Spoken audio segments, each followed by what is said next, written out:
महामंत्र साथ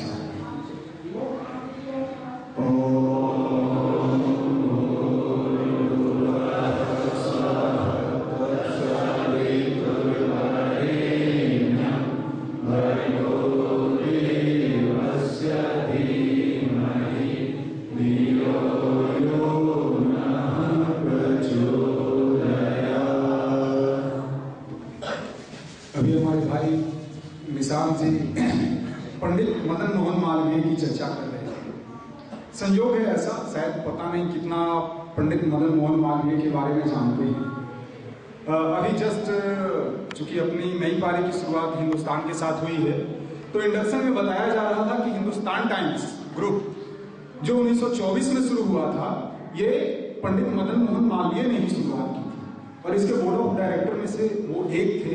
महात्मा गांधी ने इसका इनॉग्रेशन किया था। तो पंडित मदन मोहन मालवीय केवल कोई संत फकीर टाइप की चीज नहीं थी। बनारस हिंदू विश्वविद्यालय की स्थापना के पीछे उनका ध्येय था कि पूरे देश में एक ऐसा विश्वविद्यालय हो जो हमारे अपने देश की संस्कृति को लेते हुए और देश दुनिया में जो तमाम नए अन्वेषण हो रहे हैं, नए शोध हो रहे हैं, उसकी जानकारी आने वाली पीढ़ी को मिले। इस उद्देश्य के साथ अपने महामना ने उसकी स्थापना की थी। तो महामना कोई सामान्य इंसान नहीं थे। सो ग्रेट स्कॉलर, जब आप उनके बारे में पढ़ेंगे तो न जाने कितनी संस्थाओं की शुरुआत की उन्होंने। मतलब हैरत लगता है, हैरत की चीजें होती है। और दूसरी बड़ी बात, आप जिस परिवार से जुड़े हैं, अपने आचार्य श्री को पहली बार गायत्री मंत्र के दीक्षा पंडित मदन मोहन मालवीय ने दी थी। यदि आपने इनके बारे में भी इनकी जीवनी पढ़ी होगी तो उन्होंने 12 साल की उम्र में पहली बार कहा था। पंडित मदन मोहन मालवीय इनके घर के पुरोहित थे। तो पहली बार पंडित मदन मोहन मालवीय ने कहा था कि गायत्री मंत्र को आजीवन अपने जीवन से कभी इसको हटने मत देना, ये तुम्हारे जीवन की नौका को पार करेगा।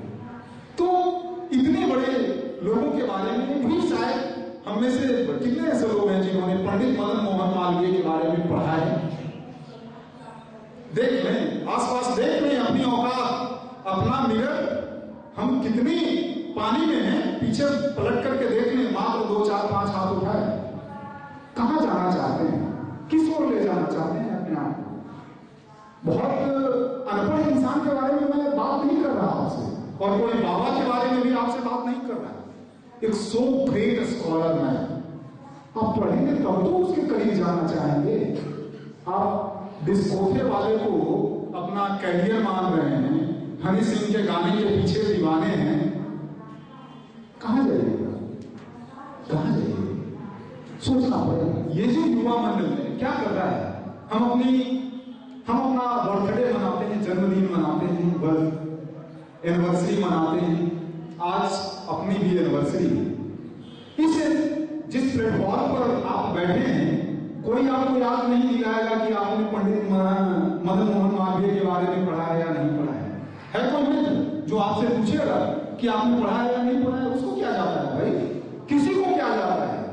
आप जहां पे कोचिंग में पैसे देकर के पढ़े हैं, उनको भी इससे मतलब नहीं है कि आप अपने आप को ऊंचा उठाने के लिए क्या कर रहे हैं। उनको मतलब है बस उनकी फीस जमा हो जाए, आप पढ़े ना पढ़े, मोबाइल में वीडियो देखते रहे, क्लासरूम में क्या करेंगे, कोई मतलब नहीं। युवा वर्ग आपके बारे में सोचता है, आपको अपनी रिस्पॉन्सिबिलिटी का एहसास दिलाता है।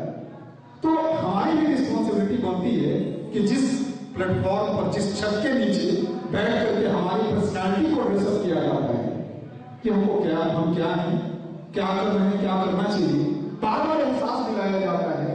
बार बार आपको भीतर से स्पंदित किया जाता है, आपको एक तरह से कहें कि एक्सेलरेट किया जाता है।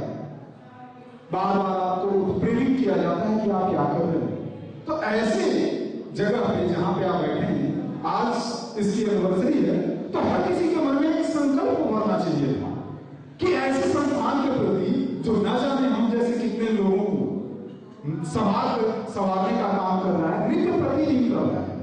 हम में से 2, 4, 10 ऐसे लोग हैं जो यहाँ पे रह करके अस्थायी तौर पर रह रहे हैं। नहीं तो न जाने आज की तारीख में हजारों लोग यहाँ पे आए और अपना कैरियर संभालते चले गए। तो ऐसे संस्थान के प्रति हमारा भी दायित्व बनता है हर किसी के मन में एक संकल्प उभरना चाहिए कि हमारा संगठन के प्रति क्या दायित्व होगा और हम संगठन के लिए क्या बेहतर कर सकते हैं। यह वर्षगांठ महज एक दीप जला लेने और कुछ जैसा कि व्यवस्था है नाश्ता पानी करके चले जाने, इसके लिए नहीं है। हर बार हर साल ये दिसंबर महीने में हम लोग मनाते हैं तो एक मूल्यांकन होता है, न केवल संस्थागत तौर पर बल्कि आपके निजी तौर पर भी आपका मूल्यांकन कि आपका इसके विकास में, इसके संचालन में आपकी क्या भागीदारी है। आते हैं बस कुछ IQ कंसंट्रेशन के लिए सुना, सीढ़ी से उतर करके चल दिए, ऐसा थोड़े होता है, ऐसा नहीं होता है। यदि आपकी ड्रेसअप के लिए, आपके विकास के लिए यह पूरा युवा मंडल लगातार प्रयासरत है तो आपकी भी जिम्मेवारी बनती है कि आप अपने पुरुषार्थ का, आप अपने सामर्थ्य का एक अंश जरूर ऐसे संगठन के लिए लगाएं जहां पे आप कल को होकर के आपके भाई की पर्सनालिटी बनेगी, आप यहां से फॉलो होकर के जाएंगे। तो ये जो अपना वार्षिकोत्सव है, इसमें हर किसी के मन में एक संकल्प तो उभरना ही चाहिए कि हम युवा मंडल के लिए क्या कर रहे हैं, क्या हम समय दे रहे हैं, क्या हमारा कंट्रीब्यूशन है, हम क्या करना चाहते हैं, इसको कहां तक ले जाना चाहते हैं। क्या ऐसी कोई भावना, ऐसी कोई पीड़ा, ऐसा कोई संकल्प आपके भीतर से उभर रहा है? और यदि नहीं उभर रहा है तब तो कहेंगे कि आने जाने का मतलब वो पेंडुलम की तरह घर से मंदिर, मंदिर से घर, घर से मंदिर, मंदिर से कोचिंग, कोई फायदा नहीं होना चाहता जब तक आपके भीतर कोई संकल्प नहीं उभर रहा। तो इस वार्षिकोत्सव के मौके पे कम से कम हर भाई ये हाथ उठा करके संकल्प ले कि न केवल हम खुद बनेंगे, खुद संभलेंगे, अपना पुरुषार्थ का, अपने सामर्थ्य का एक हिस्सा सतत देंगे, बल्कि अपने जैसे 5-5 लोगों को, कम से कम एक युवा भाई 5-5 लोगों को जरूर जोड़े। तो शाम के कार्यक्रम में जिस ढंग की अभी उपस्थिति है, ये सच में बड़ी निराशाजनक स्थिति दिख रही है। तो अभी सारे लोग संकल्पित होंगे कि हम शाम के कार्यक्रम में आएंगे तो कम से कम 5-5 लोगों के साथ यहाँ पे अपनी भागीदारी सुनिश्चित करेंगे। एक अपना ऐसे संगठन का वार्षिकोत्सव है जहां जिसने हमको सजाने संवारने का संकल्प लिया है। सोचे, हमें नहीं लगता कि भारत में या फिर कहीं पे भी कोई ऐसा मंच है जो निस्वार्थ, निःशुल्क भाव से आपको संवारने के लिए लगातार कार्यक्रम करता है। भाई संगठन को इससे क्या फायदा है कि आप बेहतर बन जाए?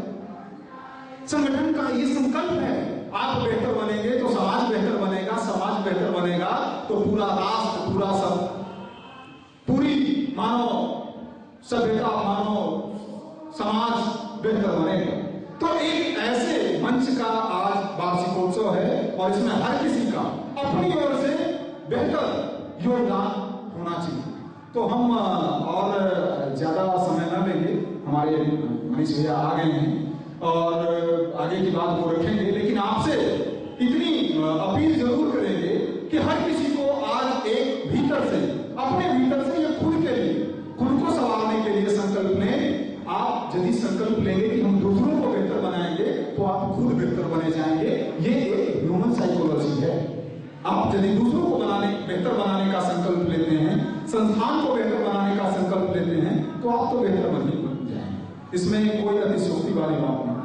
तो हम भी आते हैं मनीष भैया को बार बार सुनने के लिए, तो हम ज्यादा समय न लेते हैं और बुलाते हैं अपने अग्रज मनीष भैया को, आपसे आगे